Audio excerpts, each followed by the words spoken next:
En esta hora les voy a hablar sobre el engaño de la confesión positiva. Uno de los engaños más usados en estos últimos años por gente que es muy evidente que la codicia es la que los mueve, usan el engaño de la confesión positiva para la recaudación de fondos para supuestamente el ministerio. Y usted mándenos $20 y nosotros decretamos un milagro, dicen ellos. Nosotros decretamos la sanidad, nosotros decretamos la prosperidad para usted. Esas son algunas de las frases que usa esta gente. La pregunta ¿es bíblico decretar así? Bueno, vamos a estudiar la Biblia. Los que dijeron no, pues ya saben que no, pero los demás no lo sé. Pero es bíblico. Mire, el decretar es parte de la falsa doctrina del movimiento de la fe o de la confesión positiva, del pensamiento positivo. Y esta doctrina enseña que usted puede obtener cualquier cosa que desee con solamente confesar positivamente, con solamente decretar, repitiendo constantemente, lo creo, lo confieso y lo recibo. Pero este concepto no es cristiano, sino es un concepto metafísico. ¿Pero qué es la metafísica? Según el diccionario Larousse y la Enciclopedia Británica, dicen que la metafísica es una rama de la filosofía y su exponente más rico en pensamientos metafísicos fue Aristóteles, y él hizo 14 volúmenes donde desarrolló toda esa filosofía. Metafísica significa después de la física. Y yo decía que el diccionario dice que es una rama de la filosofía, escuchen, que estudia los principios más elevados del pensamiento humano. Estudia los principios más elevados de la existencia humana. Y dentro de la filosofía metafísica hay una rama que se conoce como metafísica del lenguaje. Y de ahí es donde se desprende la confesión positiva, el decretar, el hablar positivamente. Porque ellos dicen, según la filosofía de Aristóteles, esto es en cuanto a filosofía se refiere, que todo lo que está a tu alrededor, como son las cosas, circunstancias y cosas de la vida a tu alrededor, tienen que ver en la mente positiva que tú tengas, en el hablar positivamente. Si en tu mente está y en tu boca está, yo soy un hombre de éxito, soy un hombre de éxito, según la metafísica, con el simple hecho de confesarlo, ya eres un hombre de éxito. El asunto es que fue precisamente en los años 80 cuando se introdujo dentro del cristianismo este concepto filosófico por un pastor coreano llamado Paul Yonggi Cho. Y él escribió un libro que se llamó La Cuarta Dimensión. Y ahí él expuso su pensamiento filosófico metafísico. Y él hablaba del pensamiento positivo, de la mente positiva. Posteriormente, en el correr de los años, esta enseñanza pues fue introduciéndose dentro del cristianismo. Pero no hay antecedentes de que esto existiera en la iglesia primitiva, y aún en los 1800 años, 1900 años después, dentro del cristianismo, no hay evidencia. Entonces, pastores, sobre todo en los Estados Unidos, como Kenneth Copeland, Kenneth Hagin, el mismo John Austin, ellos adoptaron este pensamiento filosófico y lo comenzaron a expander. Y desgraciadamente en la actualidad tenemos el cristianismo mezclado con filosofías metafísicas. El pasaje bíblico que ellos usan, los metafísicos cristianos, el pasaje favorito es Marcos 11:23, búsquelo. Vamos a ver si es verdad que dice la Biblia eso que ellos dicen. Vamos a ver. Fíjese, esto yo lo escuché desde el año, a partir de los 80s, allá en la iglesia donde mi esposa y yo nacimos, igual Carlos mi hermano y Berta. Marcos 11:23, ese es el versículo favorito que ellos toman. Dice así, voy a leerlo: porque de cierto os digo que cualquiera que dijere a este monte, quítate y échate en el mar, y no dudare en su corazón, sino creyere que será hecho lo que dice, lo que diga le será hecho. Suena bien, ¿verdad? Pero vamos a ver si hay evidencias bíblicas acerca del pensamiento positivo, acerca de la declaración de decreto. Vamos a ver si está en la Biblia. Ok, yo les enseñé que uno de los principios de la hermenéutica es ver el contexto. ¿Les importa que vayamos a ver el contexto de esta escritura? Ok, capítulo 11, versículo 1. Ahí del versículo 1 al 11, ahí habla de cuando Jesús, montado en un burrito, entró a Jerusalén y la gente gritaba: Hosana al Hijo de David, bendito el que viene en el nombre del Señor. Es ese episodio. Después en el versículo 12 dice que al día siguiente, lo cual sugiere que es algo continuado, al día siguiente salieron de Betania. Cuando salieron de Betania tuvo hambre y viendo de lejos una higuera, digan todos higuera, porque esto es importante. Y viendo de lejos una higuera que tenía hojas, fue para ver si tal vez hallaba en ella algo. Pero cuando llegó a ella, nada halló sino hojas, pues no era tiempo de higos. Entonces Jesús dijo a la higuera: nunca jamás coma nadie fruto de ti. Y lo oyeron sus discípulos. Dijeron: ay, qué extraño eso, pero lo oyeron. Ahora, en el versículo 15 al 19, ahí habla cuando Jesús entró al templo, sacó a todos los que se estaban enriqueciendo en nombre del Cristo, en este caso de la ley, de la palabra de Dios, y Jesús tomó un látigo y los echó fuera y les dijo: esta es casa de oración, no es casa de mercado. Y luego en el versículo 20, yo estoy resumiendo, pero en el versículo 20 dice: y pasando por la mañana, o sea, fue esa noche, la siguiente mañana y luego la siguiente mañana. Versículo 20. Vieron que la higuera se había secado desde las raíces. Entonces Pedro, acercándose, le dijo: maestro, mira, la higuera que maldijiste se ha secado. Versículo 22. Respondiendo Jesús les dijo: tened fe en Dios. Digan todos: tened fe en Dios. Eso les dijo Jesús. Ellos le dicen: la higuera se secó, tengan fe en Dios. ¿Qué les estaba enseñando en ese momento? Versículo 23. Porque de cierto os digo que cualquiera que dijere a este monte, quítate y échate en el mar, y no dudar en su corazón, sino creyere que será hecho lo que dice, lo que diga le será hecho. ¿De qué creen ustedes que les está enseñando Jesús? ¿Acerca de qué? ¿Del confesar positivo? No. Les está enseñando de tener fe en Dios y que cuando le pidan a Él, todo lo que salga de su boca, no lo duden. Si ustedes creen que Dios los está escuchando, todo lo que ustedes digan les será hecho.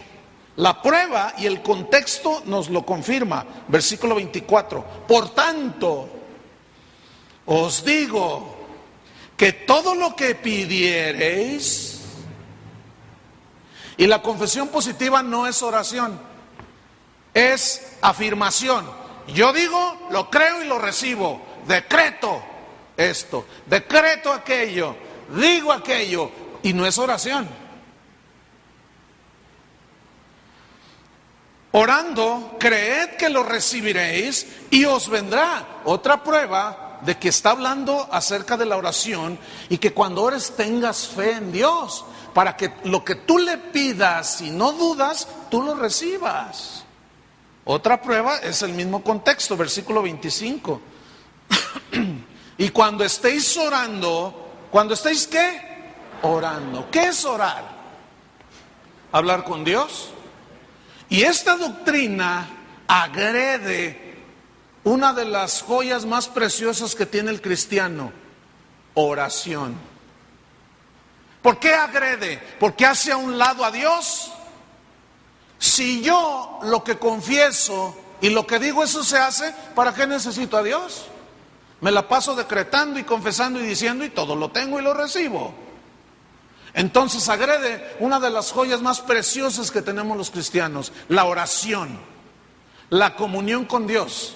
Pero dice entonces, y cuando estéis orando, perdonad si tenéis algo contra alguno, para que también vuestro Padre que está en los cielos os perdone a vosotros vuestras ofensas. Porque si vosotros no perdonáis, tampoco vuestro Padre que está en los cielos os perdonará vuestras ofensas. Entonces, ese es el contexto. Aquí ese versículo entonces enseña que cualquier cosa que yo digo ya lo traigo al mundo visible. No, está hablando de la oración. Ahora bien, la Biblia enseña claramente las condiciones para que nuestras oraciones sean contestadas. Vamos a la Biblia, Juan capítulo 15, versículo 7. Juan 15, 7. Voy a leer. Dice así, está hablando Jesús: si permanecéis en mí y mis palabras permanecen en vosotros, escucha bien, si permanecéis en Aristóteles, si permanecéis en lo que dice el pastor, si permanecéis en lo que dice, ¿a quién está? Carlos, eso que está más cerquita. No. Jesús dice, si permanecen en mí, en Cristo. Y luego añade, Jesús mismo, y mis palabras. ¿Dónde están sus palabras? Aquí. Levanten toda su Biblia. Y mis palabras permanecen en vosotros. ¿Qué dice Jesús? Pedid. ¿Qué es pedir? No dice decretar, no dice confesar. ¿Verdad que no dice? Dice pedid, y eso es oración. Pero luego dice, pedid todo lo que queréis y os será hecho. Pedid todo lo que queréis y os será hecho. Ok, fíjense qué promesa de Jesús. El punto es que todo lo que pedís está sujeto a su voluntad, si Él lo quiere hacer para ti o no lo quiere hacer, si te quiere responder o no. Prueba bíblica, primera de Juan, capítulo 5, vamos allí. Primera de Juan, capítulo 5, versículo número 13. Voy a leer. Estas cosas os he escrito a vosotros que creéis. Eso es fe. Yo les pregunto, ¿cuántos creen? Bueno, entonces para nosotros, estas cosas, para los que creen. Para los que creéis en el nombre del Hijo de Dios, para que sepáis que tenéis vida eterna y para que creáis, tengan fe en el nombre del Hijo de Dios. Escuchen, 14. Y esta es la confianza que tenemos en Él, que si pedimos, digan todos pedimos. Eso es parte de la oración, la petición. ¿Están de acuerdo? No dice si confesamos, establecemos, si decretamos. No, dice si pedimos alguna cosa, escuchen, conforme a su voluntad. Entonces, ¿cómo está el asunto? Si yo permanezco en Cristo y sus palabras permanecen en mí, ¿pido todo lo que quiero? Sí, y yo os lo haré. Pero luego, la misma Biblia nos dice, pidan, esa es la confianza que tenemos, que Él nos oye. Pero si pedimos conforme a su voluntad, porque a veces no pedimos conforme a su voluntad. Yo me imagino al Señor esperando que tú estés orando algo así como, Señor, cámbiame, ayúdame a ser un mejor hombre para tratar mejor a mi esposa, ayúdame a ya no ser tan enojón, Señor, ayúdame. Esa oración está esperando el Señor. ¿Tú crees que esa sea conforme a su voluntad? Pero no le salimos con, Señor, tengo fe en tu poder para que me des unos palitos de golf. Y el Señor no va a hacer. Ahora vamos a Santiago, capítulo 4, versículo 3. Santiago 4:3, un poquito atrás, unas cuantas páginas. Santiago 4, versículo número, vamos desde al 3, fíjense lo que dice ahí. Pedís y no recibís. Ah, caray. A ver. Pedís y no recibís. Porque pedís mal para gastar en vuestros deleites. Estamos tomando todo el contexto de la Biblia. Ok. Los metafísicos del cristianismo dicen así: si tú oras de esta manera y dices, Señor, si es tu voluntad, prospérame, estás orando mal, porque sí es la voluntad de Dios que prosperes. Si tú oras, Señor, si quieres, sáname, si es tu voluntad, sáname, y ellos dicen, no, estás orando mal, porque sí es su voluntad que te sane. Y ellos usan versículos como estos. Mateo 8:16. Vamos a ver qué dice Mateo 8:16.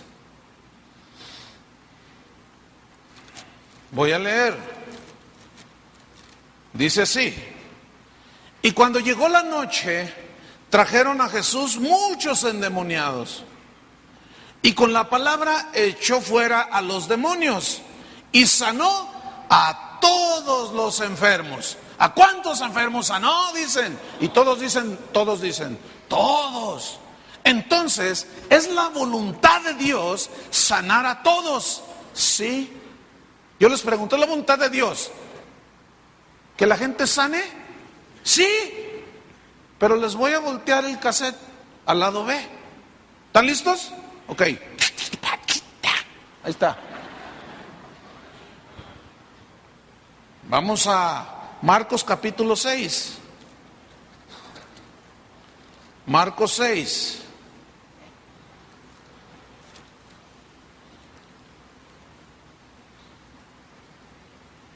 Versículo número 4. Vamos desde el versículo 1. Salió Jesús de allí y vino a su tierra, y le seguían sus discípulos. Llegó a donde él nació. Y llegado un día de reposo comenzó a enseñar en la sinagoga. Y muchos oyéndole se admiraban y decían, ¿de dónde tiene estas cosas? ¿Y qué sabiduría es esta que le es dada? ¿Y estos milagros que por sus manos son hechos? ¿No es este el carpintero, hijo de María, hermano de Jacobo, de José, de Judas, de Simón? ¿No están también aquí con nosotras sus hermanas? Y se escandalizaban de él. Mas Jesús les decía, no hay profeta sin honra, sino en su propia tierra, y entre sus parientes y en su casa. Y no, escuchen, pudo hacer allí ningún milagro, salvo que sanó a unos pocos enfermos. Entonces, ¿cómo está la onda, pastor? Eso no es la voluntad de Dios, sanar a los enfermos. Sí, pero ¿por qué no todos sanan? Por varias razones. Una es porque no tienen fe. Aquella mujer que decía, si tan solamente tocar el borde de su manto, ¿seré salva? Y su fe la hizo acercarse y tocar el manto de Jesús. Jesús voltea, ¿quién me tocó? Dice la mujer, yo. Y le dice, tu fe te ha salvado. Tenía fe la señora. ¿Por qué no pudo hacer milagros ahí? Porque no tenían fe en Dios. Porque no lo aceptaban como Dios. ¿Qué les dijo cuando secó la higuera? Tengan fe en Dios. La higuera. En todo el contexto general de la Biblia, la higuera es un símbolo de Israel, ¿cierto o no? Ok. Él entra a Jerusalén. Proféticamente, fíjense, él sabía que la higuera era símbolo de Israel. Él va a la higuera tratando de encontrar fruto y no lo encuentra. Y le dice, nunca más salga fruto de ti. Y se seca. Israel se había secado, no había dado los frutos que Dios esperaba. Tan no habían dado fruto que aún se habían corrompido y en la misma casa de Dios hacían sus tranzas. Israel estaba corrompido, estaba sin fruto, no servía para nada, habían perdido la fe en el Señor. Los profetas habían profetizado que iba a venir el Mesías y lo estaban viendo y no creyeron en él. Y cuando se seca la higuera, en lugar de decirles cualquier otra cosa, les dice, tengan fe en Dios. Israel había perdido la fe y esta gente usada por doctrinas de demonios nos quiere hacer perder la fe. ¿Lo vas a permitir? No. Yo no, al menos en lo que respecta a mi persona, no. Pero como pastor me es responsabilidad enseñarles a ustedes y prevenirles. Esa doctrina ataca la oración. Porque si yo decreto, digo y confieso positivamente y hablo y recibo, ¿para qué quiero a Dios? Eso es lo mismo que dice Walter Mercado. Visualízate, véanlo, escúchenlo. ¿Por qué? Porque son metafísicos, mas no son cristianos.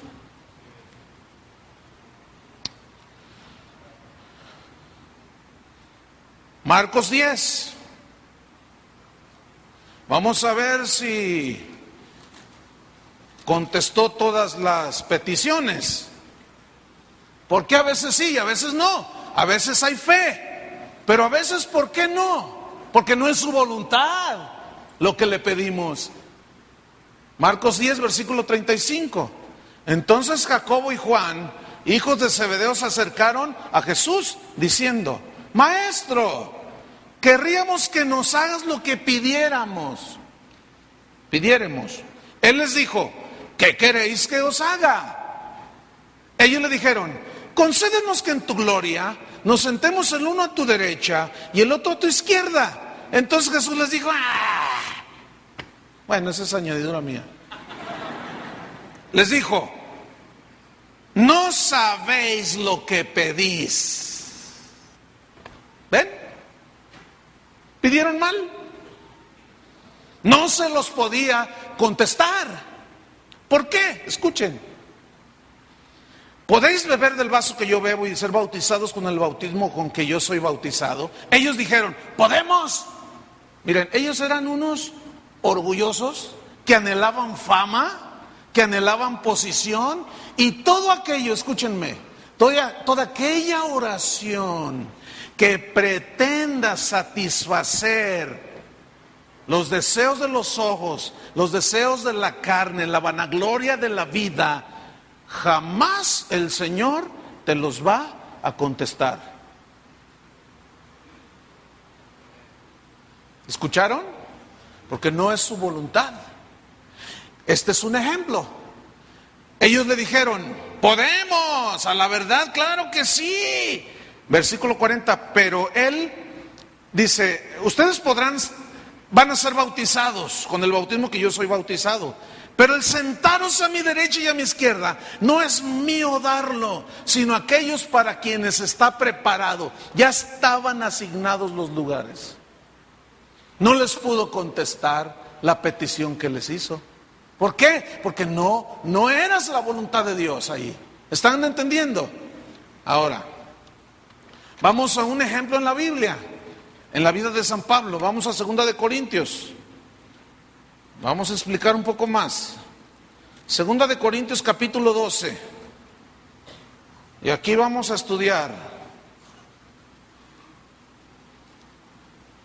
En teología se llama esto una exégesis del texto, es decir, donde se desglosa palabra por palabra, versículo por versículo y palabra por palabra, yendo a los textos originales para sacar el verdadero contenido. Ok, vamos a hacer una exégesis de este versículo. Capítulo 12, versículo 7. ¿Cuál es el contexto del 1 al 6? Que Pablo había tenido una experiencia maravillosa. Él había sido arrebatado al tercer cielo, donde oyó cosas y vio cosas que el Señor le dijo: mira, ni se las cuentes porque no le van a entender, ni se las cuentes porque no van a agarrar la onda. Entonces Pablo dice: pues no me fue permitido, ni me es permitido mostrarles y enseñarles estas cosas. Ese es el contexto del versículo 7. ¿Qué dice el versículo 7? Vamos. Y para que la grandeza de las revelaciones no me exaltasen desmedidamente, orgullo espiritual, por haber tenido una experiencia maravillosa de haber ido a la misma habitación de Dios. Fíjate, San Pablo dice: yo tenía la tendencia a enorgullecerme porque visité el tercer cielo. Algunos apenas hablan en lengua y ya están orgullosos, soberbios. Yo hablo en lenguas. Es que saben una cosa, el orgullo espiritual es lo más tonto que pueda haber, porque de nosotros no es nada. ¿De qué enorgullecerse? Si todo es de Él, todo nos es dado por gracia, por medio de la fe, porque creemos en Él. Pero Pablo dice: y para que no se me subiera el orgullo desmedidamente, para que no porque ese fue el pecado de Satanás, el orgullo. Dice: me fue dado un aguijón en mi carne, un mensajero de Satanás que me abofetee, para que no me enaltezca sobremanera. Ok, digan todos: un aguijón. Me fue dado un aguijón en la carne. Aguijón en el griego, skolop, significa vara puntiaguda, como una estaca para fijar algo. Pero figurativamente, según el diccionario griego, significa discapacidad corporal. Es decir, una vara puntiaguda que penetra alguna parte del cuerpo y te discapacita corporalmente. Ya no funcionas en tus dos brazos, con tus dos ojos, tus dos oídos, tus dos piernas, con todo tu cuerpo. Y entonces entras en una situación de discapacidad. Estás disminuido físicamente. ¿Estamos? Ok. Un aguijón en la carne. Gálatas 4, está enseguida, luego de Corintios. Vamos a ver esto. Gálatas 4, versículo 13. Yo quiero que pongan atención a la lectura. Dice: pues vosotros sabéis, escuchen, que a causa de una enfermedad en el cuerpo, ¿se enfermaba o no se enfermaba? A ver, entonces, ¿cómo es ese rollo de que los cristianos no se enferman?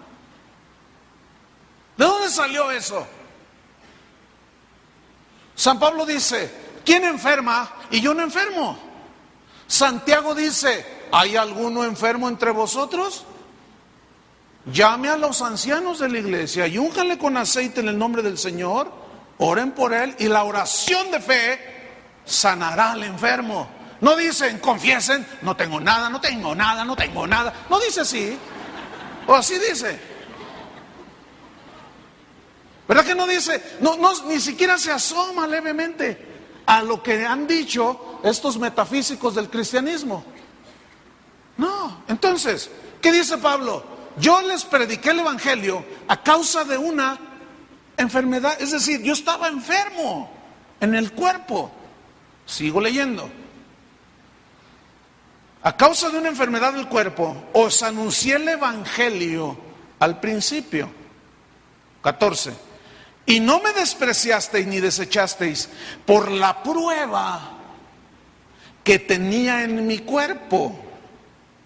Y hermano, ahí habla del cuerpo físico, no está hablando simbólicamente. Y entramos ya en la metafísica. No. Como algo espúreo que anda por allí flotando en el aire, algo abstracto. No, eso es metafísica, hermanos. Escuchen. No, estaba enfermo en el cuerpo. Pero esta gente dice, no, es que los cristianos no se enferman. Si se enferman es porque andan mal, cometieron pecado. Porque ciertamente Él llevó nuestras enfermedades y sufrió nuestros dolores. Y el castigo de nuestra paz fue sobre Él, y por su llaga fuimos nosotros curados, dicen. ¿Es verdad? Pero entonces, ¿por qué Pablo se enfermó? A ver, vamos a estudiar. ¿Por qué algunos sanan y otros no sanan? No sé cuántos de ustedes habrán oído de Kathryn Kuhlman. Bueno, esa señora fue una evangelista en los años 80 del siglo pasado, obviamente. Y ella era tan usada por Dios. Yo recuerdo haber visto videos donde ponía sus manos sobre paralíticos que estaban en sillas de ruedas y ¡pum!, se levantaban y brincaban, y una de milagros. Y era una cosa impresionante, hermano. Murió de cáncer. Pero escúcheme bien. Según sus crónicas de ella y sus biógrafos, decían que antes de subir a ministrar a la plataforma para orar por la gente, ella estaba ya en un cuarto atrás, orando y diciendo, Señor, mira, yo no entiendo por qué pongo mis manos en los cancerosos y se sanan, y yo tengo cáncer. Si yo tengo fe para que me quites el cáncer, ¿por qué? Mira, Señor, no me interesa saber la razón. Yo saldré y pondré mis manos y la gente sanará. Y dice la historia y las crónicas y las biografías que ella salía enferma de cáncer y ponía sus manos sobre los enfermos de cáncer. Dice que le empezaron a abundar estos enfermos y sanaban, y sanaban, y sanaban, y sanaban, y ella se murió. Explícame eso. Sí, hay una explicación. Por supuesto que la hay en la Biblia. Vamos ahí otra vez. A causa de una enfermedad, ok. Vamos otra vez a 1 Corintios, 2 Corintios 12. Ya, y para que no se me subiera el orgullo, me fue dado. ¿Me fue dado qué? Un aguijón. Me fue dado, Digan todos dado. Me fue dado. Ahora, ¿quién da? Una persona, ¿no? Porque es un verbo. ¿Sí? ¿Quién le dio a Pablo el aguijón? A ver, yo les voy a... ¿La Virgen María?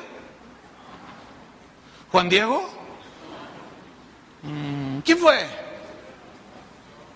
Algunos dicen Satanás, otros dicen Dios. Miren, hermanos, esta gente metafísica, ellos niegan que Dios haga lo que hizo con Job, lo que hizo con Jonás, lo que hizo con Pablo.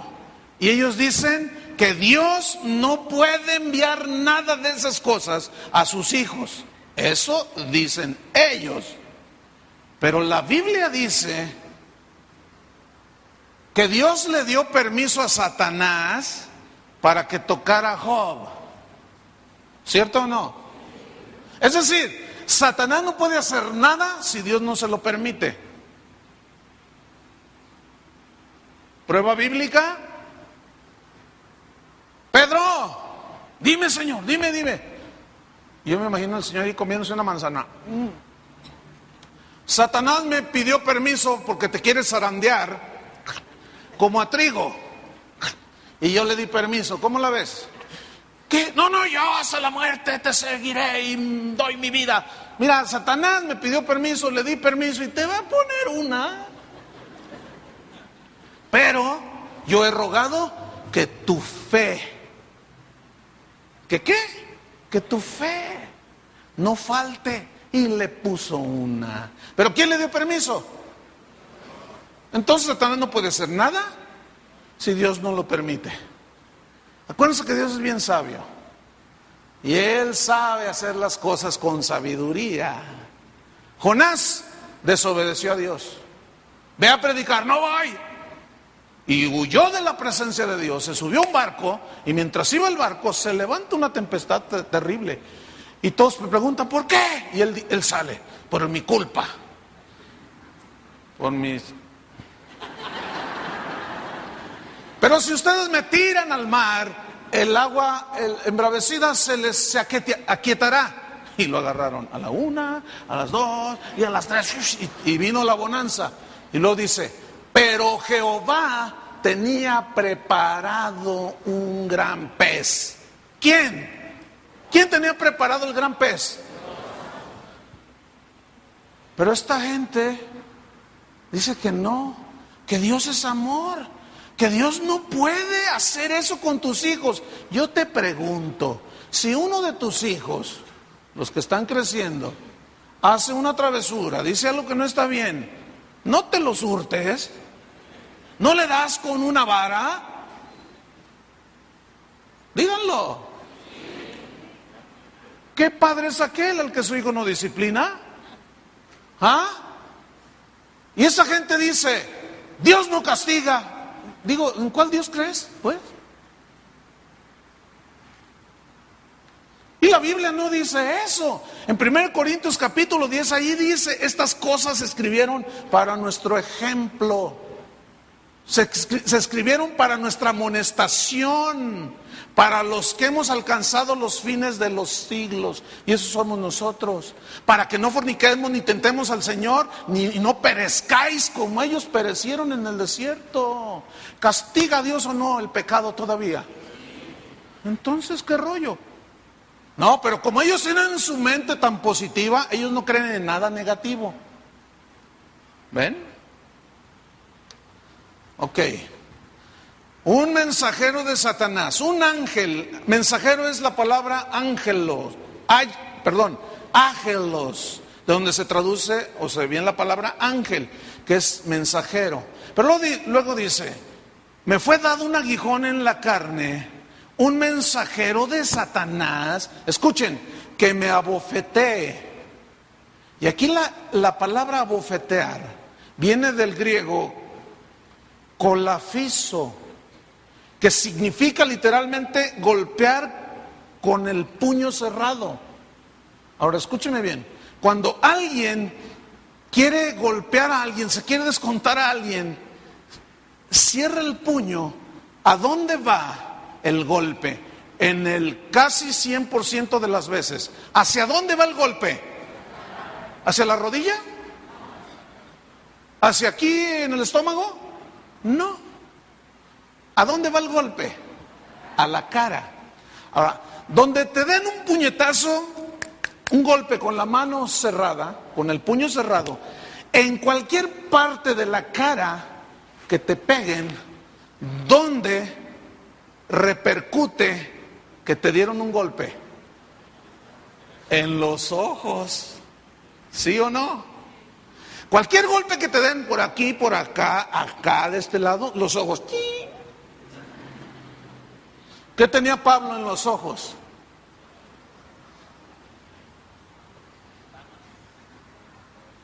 ¿Qué le dio? Era una enfermedad del cuerpo. Porque luego a los mismos Gálatas les dice, mirad con cuán grandes letras les escribo. Todo nos lleva a entender que Pablo tenía una enfermedad en los ojos. Un mensajero de Satanás lo golpeó. Y Pablo escribió esa carta. colatizo, me atizo, diríamos acá, ¿verdad? Me golpeó, me abofeteó. ¿Y dónde se abofetea? En la cara. ¿Dónde tenía su enfermedad? Le clavó una estaca, lo golpeó. Algo tenía San Pablo en sus ojos, una enfermedad. ¿Qué más dice? Versículo 8, aquí entra lo bueno. Respecto de lo cual he decretado 3 veces. ¿Así dice? A ver, déjeme ver, porque se me hace que me equivoqué. Leí la Biblia metafísica, perdón. Respecto, ¿qué es respecto? O sea, de eso que tengo en los ojos. He confesado positivamente 3 veces. ¿Así dice? No, dice he rogado. Digan todos rogado. Del griego parakaleo, que significa invocar, implorar, orar y llamar. ¿Se acuerdan que Jesús, hablando de la oración, dijo: el que llama se le abrirá? Pues yo he llamado 3 veces, he orado 3 veces, he invocado 3 veces. Y díganme una cosa, ¿Pablo tenía fe? Yo le aseguro que tenía más fe que cualquiera de los que estamos aquí, que cualquier metafísico actual, porque él era un hombre de fe. Reprendió demonios, echó fuera demonios, sanaba enfermos, pero de pronto él estaba enfermo y rogó 3 veces. Yo le aseguro que su oración era con fe.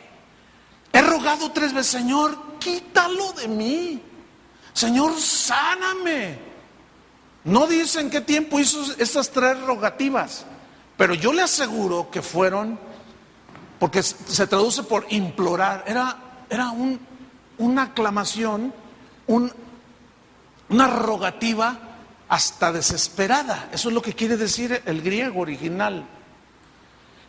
Por lo cual he rogado 3 veces que lo quite de mí, y me ha dicho. ¿Quién le dijo? ¿Juan Diego? ¿La Virgen María? ¿Quién le dijo? Dios. Entonces, ¿a quién oró? A Dios. Ahora, yo quiero que noten, en ningún espacio de lo que estamos leyendo se asoma siquiera: no tengo nada, por fe. No tengo nada, no tengo nada, no tengo nada. ¿Se asoma algo así?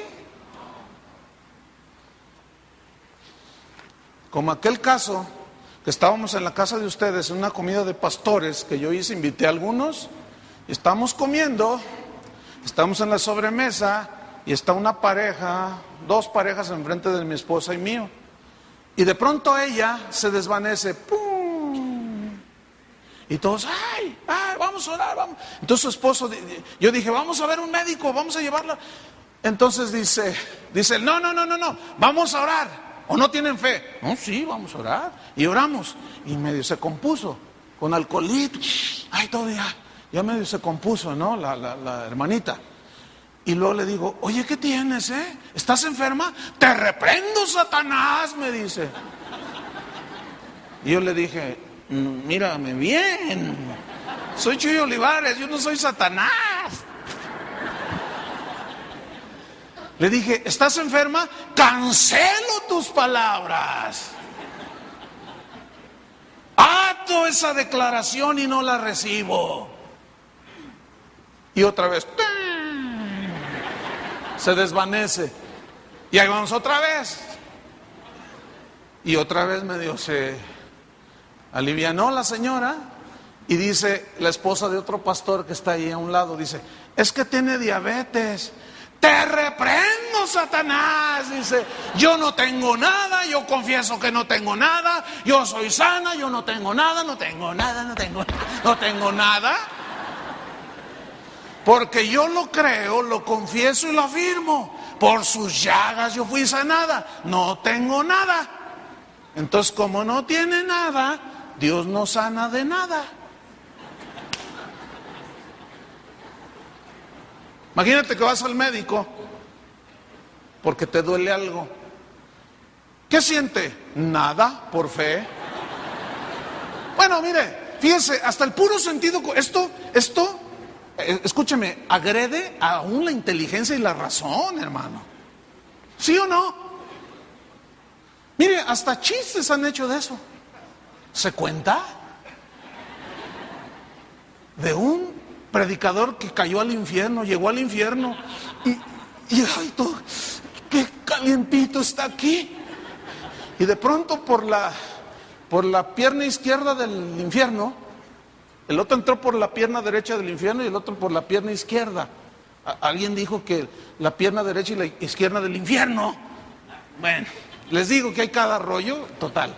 Y entra el otro por la pierna izquierda del infierno. Y de pronto se miran. ¡Ey!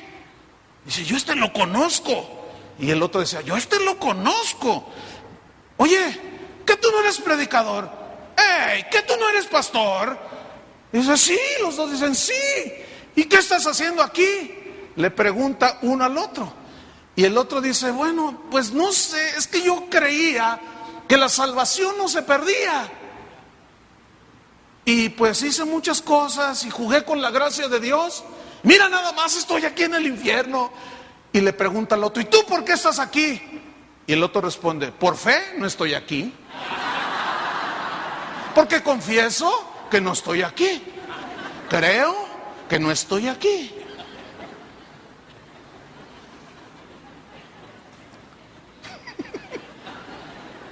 Sigan confesando sus rollos. Dejen a un lado al Señor y se van a ir al infierno. Y se van a encontrar a unos metafísicos allá abajo por hacer a un lado a Dios. ¿Me están entendiendo?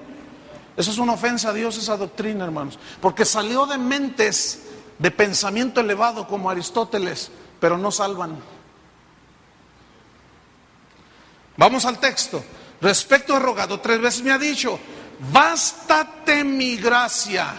Bástate. O sea, confórmate con mi gracia. Aquí gracia es la capacidad de soportar cualquier situación. Estoy enfermo, Señor. Ya no me pidas. Bástate mi gracia.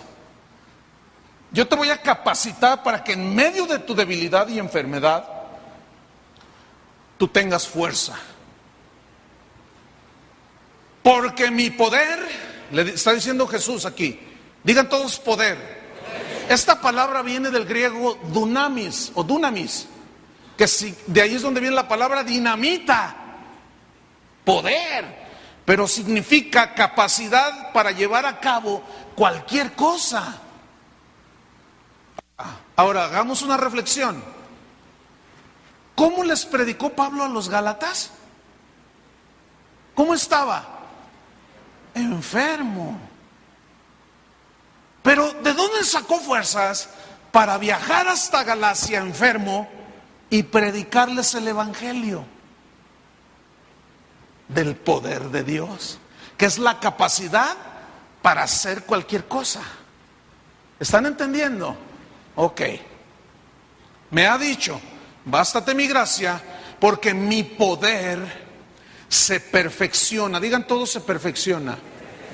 Viene del griego teleio, que significa completar, consumar, escuchen, en el carácter.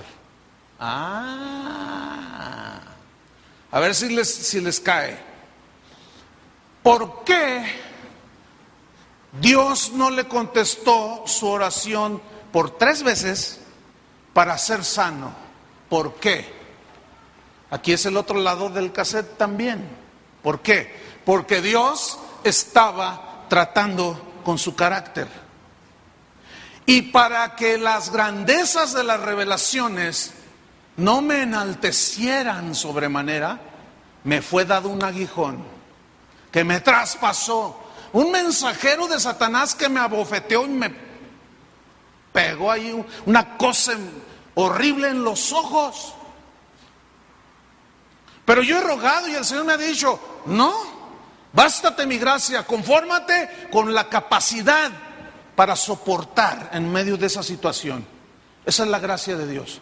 Es la gracia capacitadora. Es como esto. Tú vas a un velorio y estás allí. Se murió un hombre y ves a la viuda que la gente llega y la abraza y ella hasta con una sonrisa en los labios y a veces ella consolando a los demás y luego tú estás allí mirando la escena y ves a tu marido junto a ti y ves al marido de la otra señora tendido ahí en un féretro. Entonces tú ves a tu viejo, ¿no? Y dices, ay Señor, si se muere mi viejo, me muero con él, me muero con él. ¿Qué haría sin él? No sé, me volvería loca. Bueno, dices eso porque no tienes la gracia en ese momento. Pero no les va a gustar lo que les voy a decir. Un día la vas a necesitar porque el viejo se va a morir. ¿Entienden? Es como esto. Hay una boda bien bonita aquí, se casó Philly y Anita. Termino de predicar uno de mis mejores sermones, yo iba contento y entra una llamada. Usted, señor Olivares, sí, su hijo se está muriendo en la Cruz Verde, tiene que venir ya, tuvo un accidente. Yo cierro el teléfono. Un segundo antes yo no necesitaba la gracia, porque Dios nunca te va a suplir una necesidad que no tienes. Pero cuando tengas la necesidad, Dios te va a dar su gracia. Pero esta viene ¿cómo? Por fe. Pero ¿qué es lo que hacemos siempre? Nos quejamos, lloramos. Algunos maldicen a Dios, otros castigan a Dios. Pues ya no voy, dicen. Ya no voy. Ya no voy. Como si le hicieras un favor a Dios. Entonces voy con mi esposa y le digo, oye, hablaron de que nuestro hijo se está muriendo. Y yo diciendo dentro de mí, Señor, pues dale la gracia. Entonces ella recibe la noticia y nos subimos al carro. Le digo, ¿estás dispuesta a lo que sea? Y me dijo, sí.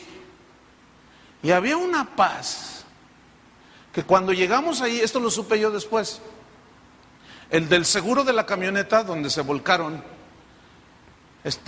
le comentó a algunas personas que después me comentaron, oye, ese es el papá de uno de los que se accidentaron, ese es el dueño de la camioneta donde iban, o sea, yo. Dice, quiero hablar con él, pero no sé qué me da, es que está muy raro ese señor. Así dijo. Y dije, ¿cómo raro? Tiene su esposa y sus hijos. No, eso ya fue de mi cosecha. No hagan caso, bórrale ahí, bórrale. No, dices que parece como que no pasó nada. El hombre anda como si nada. ¿Qué fue?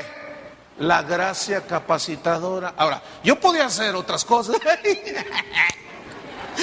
Yo soy el pastor, ¿y por qué a mí? Y empiezo con mis rollos. ¿Entiende? Eso es duda. Eso es falta de fe. Y quiero decirle que Pablo tenía fe. Y por nada y para nada se asoma, ni siquiera, esa doctrina metafísica del pensamiento y la confesión positiva. Jamás. ¿La ve por allí? No está. ¿Qué más? Porque mi poder se perfecciona en tu carácter. Porque tienes una debilidad, Pablo, se te quiere subir y yo voy a tratar contigo. ¿Cómo la ves? Ay, ¿sabe dónde es donde yo he tenido los encuentros más tremendos con Dios?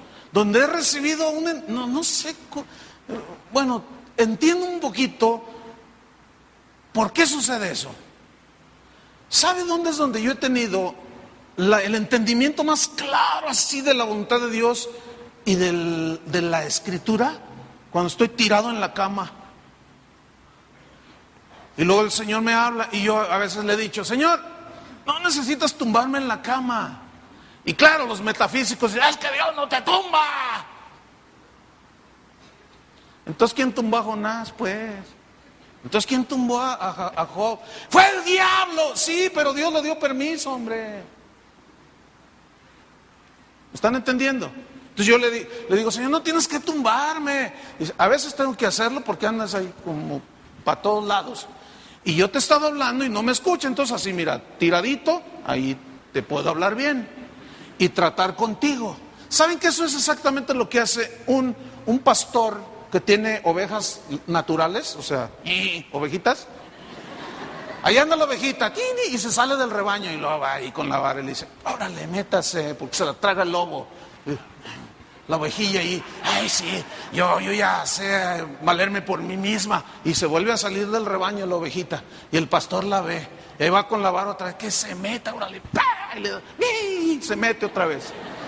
Pero luego se vuelve a salir. Y el pastor en lo natural dice, ni modo, la agarra, la toma en sus brazos. Esto sucede con las chiquitas, las recién nacidas, son los que andan, que no saben ni qué nada, no saben nada, no saben de sujeción, no saben de autoridad, y ahí andan. Entonces la agarra la ovejita, la toma de la patita y le dice, mira, por tu bien.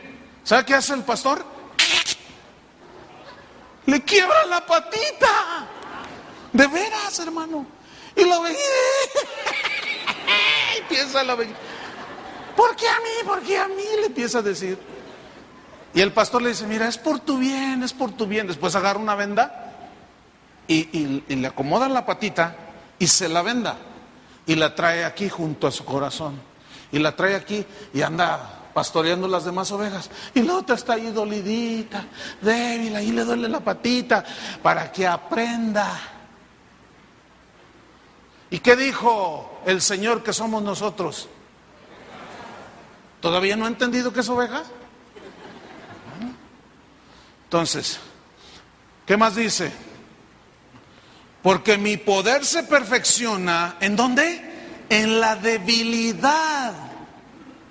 Y aquí viene del griego aseneia, que significa debilidad del cuerpo y de la mente.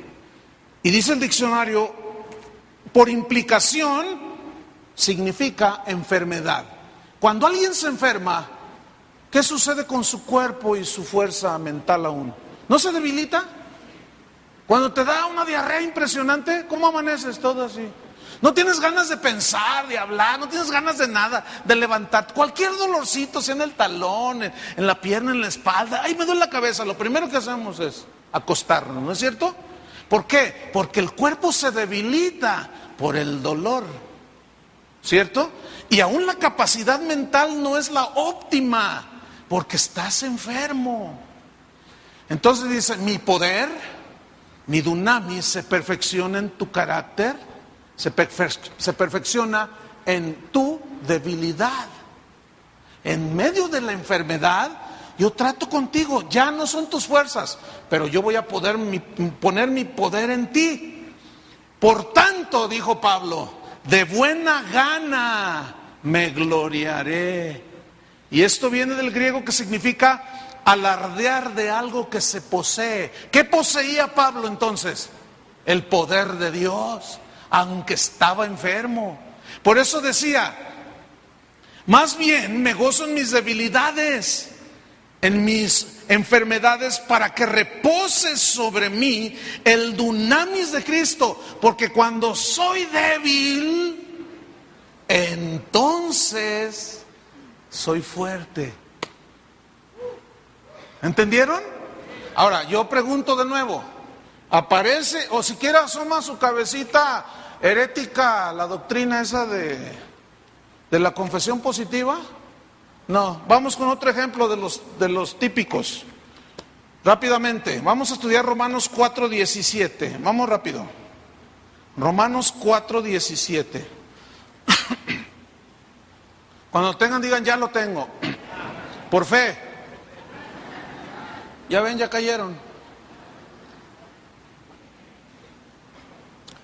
Romanos 4:17 dice, como está escrito, aquí San Pablo está hablando a los romanos, tomando una escritura de Génesis 12, cuando Dios le promete a Abraham que lo iba a multiplicar, etcétera. Como está escrito, te he puesto por padre de muchas gentes delante de Dios, a quien creyó, escuchen, el cual da vida a los muertos.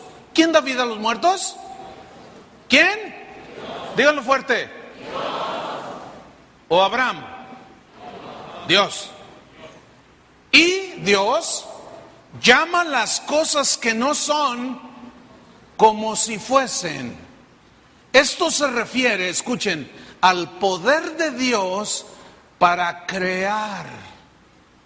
Llama las cosas que no son como si ya fuesen. Y esto viene del hebreo vará, y en su equivalente en griego es el mismo significado, que significan crear de la nada.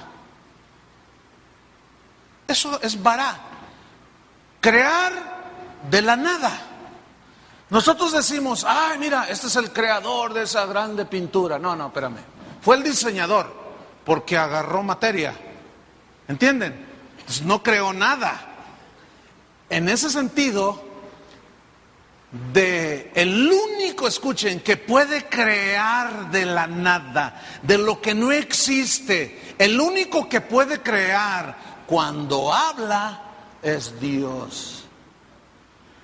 Y dijo Dios, vará, dijo Dios, sea la luz, y fue la luz, y de la nada, y fue la luz. Esa capacidad, ese poder solamente lo tiene Dios. Y dijo Dios, produzcan las aguas seres vivos, los grandes monstruos, y de la nada fueron creados. Y dijo Dios, produzca la tierra semillas, plantas según su género, y den semilla y árboles frutales. Y de la nada nacieron. ¿Quién fue primero, el huevo o la gallina? Pues la gallina. ¿Y de dónde salió si salen de un huevo? De la nada. Escuchen, dice el Salmo 33:8, no lo busquen, dice: teman delante de Dios todos los habitantes del mundo, porque Él dijo y fue creado. Y ese creado es vará, fue creado de la nada. No había nada cuando Dios dijo.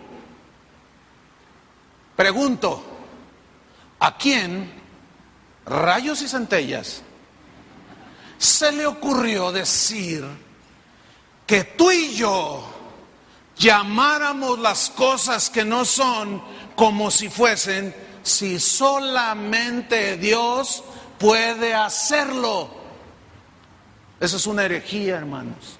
¿Entienden? ¿Todo de dónde sale? De una mala interpretación de la Biblia. Porque solo Dios puede decir y llamar las cosas que no son como si fuesen. Pero tú y yo, ¿qué somos, hermano? ¿Ah? Pedimos y pedimos mal. Por eso Jesús dijo, tengan fe en Dios. Y no me salgan con sus rollos de que yo confieso y declaro que luego no, hombre, el asunto ese de que todo lo que pisara la planta de tu pie será tuyo. Eso tiene su contexto. Un hermano ayer me platicaba, sin saber que yo iba a hablar esto. Dice que un día iba con un hermano y que le dijo, a ver, escoge el carro que tú quieras. Había un montón de carros en la calle. Y dice, escoge el que quieras, porque la Biblia dice que todo lo que pisara la planta de tu pie será tuyo.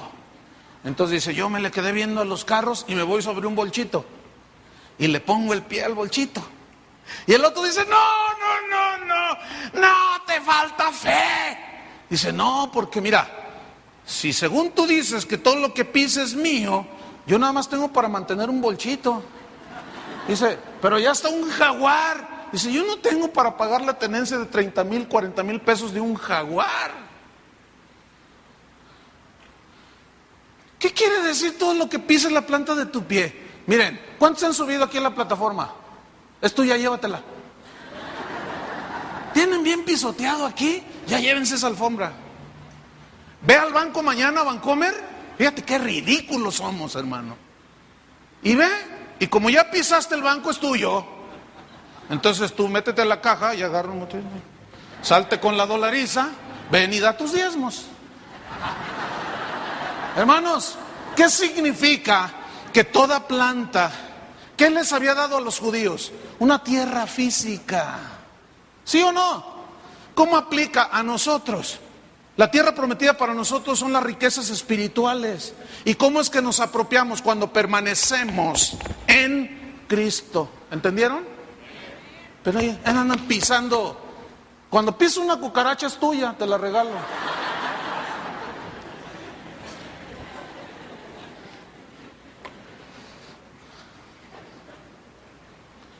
Amigos míos, pastores, 2 hijos. Ella queda embarazada y va con su mamá y le dice: mamá, estoy embarazada. Y su mamá, que no es cristiana y sigue sin ser cristiana, le dice: ay, qué gozo, hija mía. ¿Y cuánto tiempo tiene el bebé en tu vientre? Y ella dice: no, no es bebé, es una beba. Sarita se va a llamar. Ah, ¿ya te hiciste un estudio? No, pero lo que digo recibo, lo que confieso yo lo declaro, lo decreto y yo tendré una niña. Y la reacción de la señora que no es cristiana: ay, hija, yo no sé últimamente a dónde te has ido a meter. Porque iba a la iglesia donde asistíamos y ellos son hoy pastores. Dice: porque ahora resulta que ya ni a Dios necesitas. Porque lo que tú dices, eso se hace. Ay, hija, yo no sé qué te están enseñando. Pues vas a ver, yo lo declaro, lo decreto, lo establezco y lo recibo por fe. Y empiezan a pasar los meses. Llega el día del alumbramiento y me llaman: oye, ¿puedes venir al hospital? Porque fíjate que hay una situación aquí un poco delicada. Yo dije: ay, lo único que piensas es, hubo problemas con el bebé. Entonces yo llego, entro al cuarto y está la hermanita.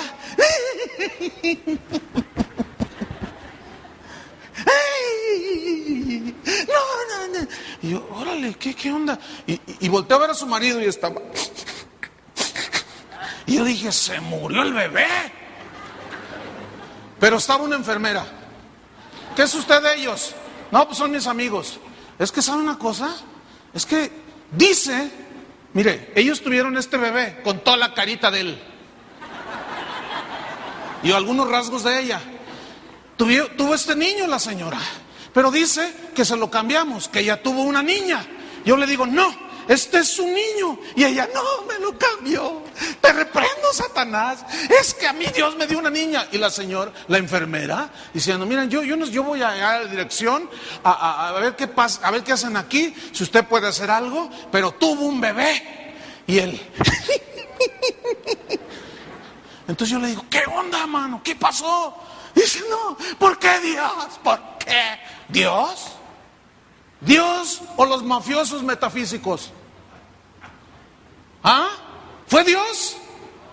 Entonces, hermanos, ¿qué onda? Pues no con lo que dices recibes. Terminamos. Santiago 4. Busquen Santiago 4. Santiago 4, versículo número 13.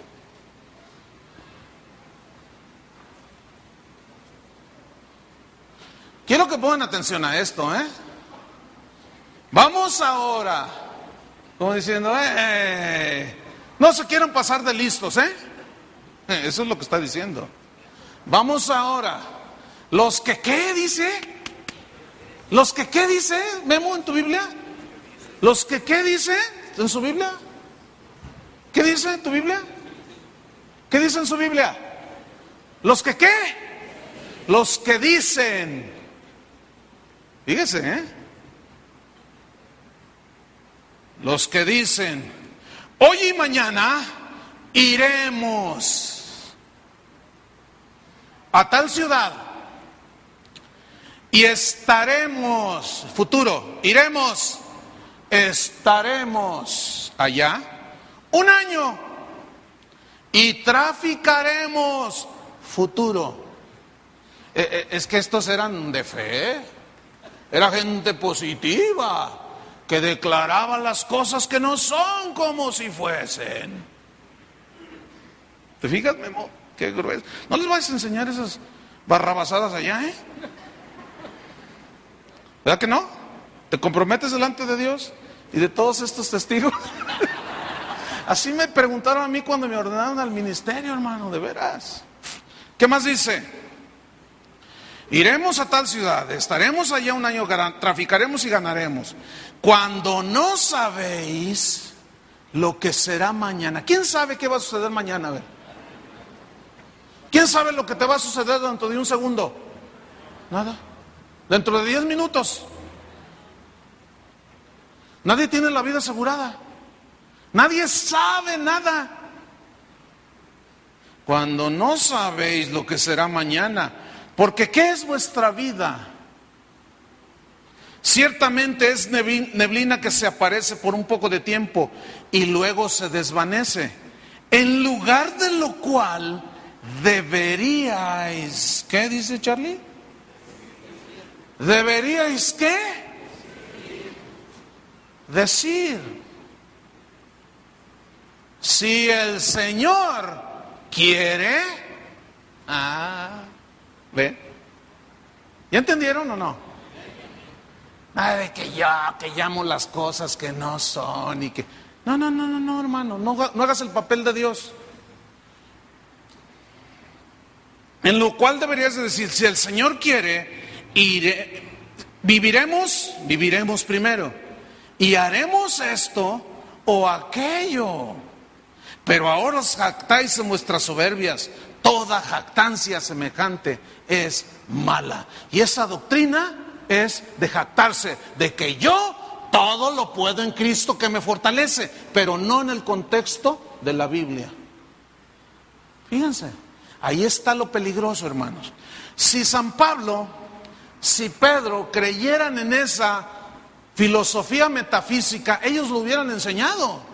Ellos hubieran reprendido el uno al otro. Pedro hubiera reprendido a Pablo cuando Pablo dijo, porque yo sé que después de mi partida entrarán al rebaño lobos rapaces que no perdonarán al rebaño. Si Pedro tuviera esa doctrina metafísica, le hubiera dicho, te reprendo, Pablo, por negativo. Ato tus palabras y las cancelo. ¿No? Pedro dijo lo mismo. Vendrán hombres con apariencia de piedad, harán mercadería de vosotros, harán hombres que introducirán encubiertamente herejías destructoras. Ay, hermano, imagínate, yo diciendo, ¿qué efectividad tiene esto? Yo ato a Satanás y en este lugar nunca se meterá. Pongo aquí, a lo mejor lo tienes cerca de ti ahí sentado. Dice que estaba Dios y llegaron los ángeles de Dios, y entre ellos, ¿quién iba? ¿Qué hubo? Se mete. Pero el que habita al abrigo del Altísimo morará bajo de que lo tengas a un lado, eso no tiene que decir, no significa nada. Someteos pues a Dios, resistid al diablo, escrito está, y huirá de vosotros. Jesús dijo, sobre esta roca, él, edificaré mi iglesia y las puertas del infierno no prevalecerán contra ella. ¿Qué significa? Que iba a haber una guerra del mal con el bien. ¿Entienden, hermanos? Y eso, aquí mismo se mete gente que no tiene que ver nada con Dios. Aquí mismo. Entonces, si yo confieso, aquí no entra nadie, aquí ¿será efectivo eso? No. Pero yo lo declaro, lo confieso y lo decreto. Entonces, ¿qué es lo que nos pide Dios? Resumo. ¿Qué es lo que nos pide Dios? Fe. Digan todos fe. Para creer. Les voy a poner un ejemplo y termino. Está un enfermo. Mi responsabilidad es creer que Dios lo va a sanar. Entonces yo creo. Muchas veces ha sanado gente, otras no.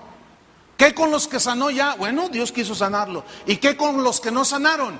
¿Dios tendrá acaso un propósito y un plan para ellos del por qué en ese momento no lo sanó? Seguramente así es, como la vida de Pablo. La Biblia no dice cuándo Pablo se sanó, pero te aseguro, porque la misma historia y las evidencias lo muestran, Pablo no murió de la enfermedad de sus ojos. Él murió sacrificado. De otra manera, sanó cuando el Señor trató con él las deficiencias de su carácter. ¿Entienden? Necesitamos conocer más a Dios, hermano. Porque entonces, cuando viene la enfermedad, el problema, la situación, ¿qué vas a hacer?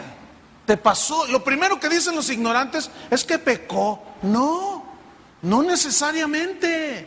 Porque Pablo no andaba en pecado. Sin embargo, se enfermó y Dios permitió. ¿Por qué? Porque estaba a punto de enorgullecerse. Y para que la grandeza de las revelaciones no me exaltasen, me fue dado un aguijón en mi carne, un mensajero de Satanás que me abofeté y me traspasó y me dio en los ojos. Pero resulta que entendí yo, dice Pablo, que el poder de Dios, el dunamis, y su gracia me bastaron para soportar. Porque cuando soy débil, entonces soy fuerte. Y porque Dios es el único que llama las cosas que no son como si fuesen. Pablo, levántate y ve. Lázaro, sal fuera. Siempre que los discípulos hicieron un milagro, vea el contexto, siempre dijeron, maravillas hizo Dios con nosotros. Todo le atribuyeron, ¿a quién? A Dios. ¿Por qué? Porque tenían fe. ¿Qué es lo único que nos pide Dios? Fe. Creer en Él. Amén. Póngase de pie. Póngase de pie y vamos a... No se vaya nadie todavía, por favor. Un minuto nada más. Vamos a hacer algo que nunca debemos de perder, hermano. No debemos de perderlo. La oración. El hablar con Dios, hermano. No podemos ponernos en el mismo nivel de Dios. Eso fue lo que dijo Satanás, hermanos. Me sentaré junto al trono de Dios y seré semejante al Altísimo. No, hermanos, no. Somos criaturas, simplemente. Somos hijos de Dios. Pero no podemos ponernos en el lugar de Dios haciendo todo, decreto tu prosperidad. Cálmate, ¿quién eres tú? ¿Quién soy yo para decreto tu prosperidad? ¿Quién soy yo? Por el amor de Dios. Pero sí puedo orar con fe para que Dios te prospere. Eso es diferente. Pero que eso que decreto, yo lo digo, lo está... No, tranquilo. Nosotros no queremos caer en esas doctrinas metafísicas que van más allá, que invaden el terreno de lo espúreo, de lo intangible, de lo abstracto. Pues es que lo que yo digo. No, hermano. Nosotros tenemos fe. Y la fe es la certeza de lo que se espera, la convicción de lo que no se ve. Y Dios no se ve, pero sí sabemos que Él nos oye. ¿Cuántos saben que Dios nos oye? Ok, cierra tus ojos y no dejes de practicar esto. Una de las joyas preciosas de la iglesia, la oración, el comunicarte con Él. Ahora dile esta oración, dile: Señor, te doy gracias, porque lo único que me pides es fe. Y cuando yo ore, lo único que pides, el único requisito es que yo tenga fe. Y por otro lado, tu respuesta depende si es tu voluntad o si quieres tratar conmigo. Cualquiera que sea la situación, sigue siendo fe.